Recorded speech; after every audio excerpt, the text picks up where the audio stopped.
Okay, so what you're now seeing is the first video that I'm making on sequences. It's late this evening, dobre noche actually, let's be real, bloody late.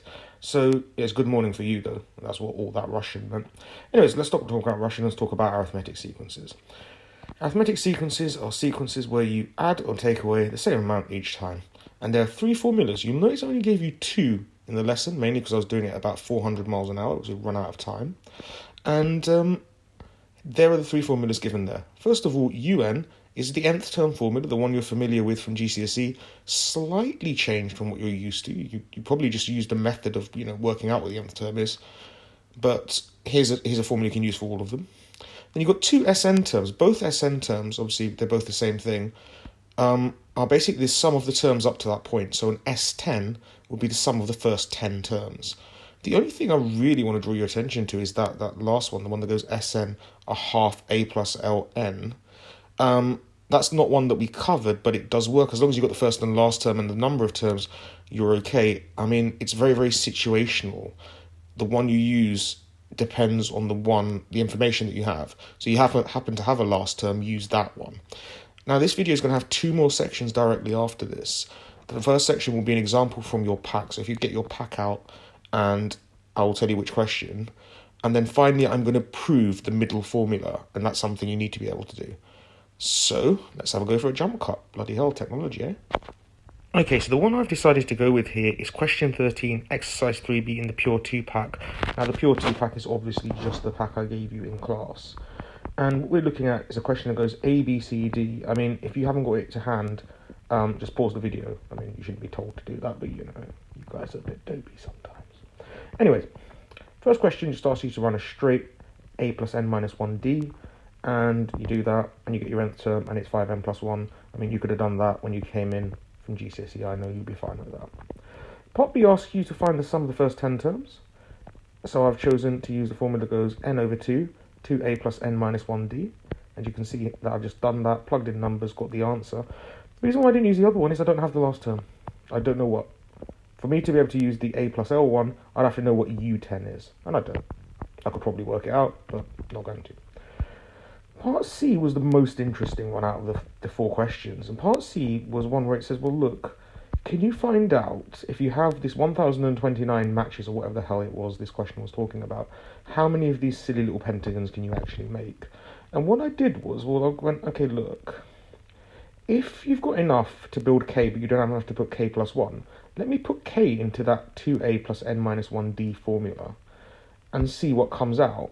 And I put that as less than 1029 because you will still have some spare matches. You plug in K to that, make the inequality, and rearrange. And it looks like an absolute monster, and it is. But then you remember you have a calculator that will solve these things quite nicely for you. So you can almost solve this before you factorize it. No one is sort of expecting you to be able to factorize that thing in your head. I mean, for me, I kind of suspected it would work like this, so I factorized it. So just to recap how you do C, replace the value of n with k, because they say k is the most amount of ones you can do, and then just use the fact that will give you an s of k, if you will, that will be less than 1029, and you can just follow through my working on that, and you get the factorization and the inequality you're looking for. Only one of these gives a sensible answer for part D. I mean, you can't have k as minus 21. That would make zero sense in this context. How could that possibly be? So you just do 5k equals 98 is the one that's going to give me the answer. And obviously 98 divided by 5 is just 19. So I hope that... Is that 98 or is that 95? I might have to go back and look at that. The answer is 19, whatever I've done there. Okay, cool. In fact, yeah, just bear with me on that one. The difficulties of just randomly live streaming.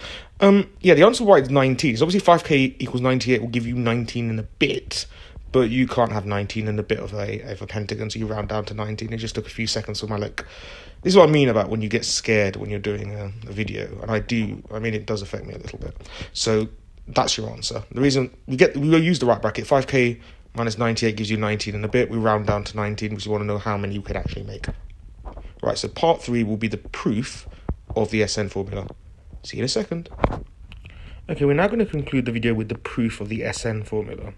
It's really, both of these proofs are really like a recipe, and if you didn't know what to do, you wouldn't think to do them this way. So it's very much a thing, if you remember how this works, it's the easiest marks you can get. And if you don't remember it, it's not likely you're just going to pull it out of your head. I mean, it will just be, it's weird. So let's just deal with it.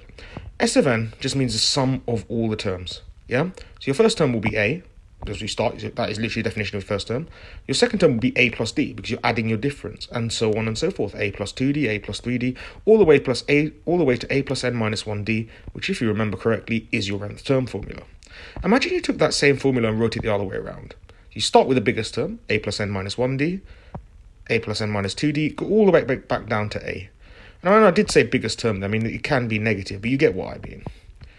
If you added those two sequences, or those two kind of like additions, you'd get 2Sn on the left-hand side, and then you'd get n lots of the same term, because A plus n minus 1D would be 2A plus n minus 1D. A plus D plus A plus n minus 2D, well, you get 2A's again, and you've got n minus 2D plus another D, so again, that's n minus 1D. And you could make n pairs of those. So you get the third line, which is 2Sn equals n 2A plus n minus 1D. If you divide through by 2, you get the formula that you know from literally the first few seconds of this video, right?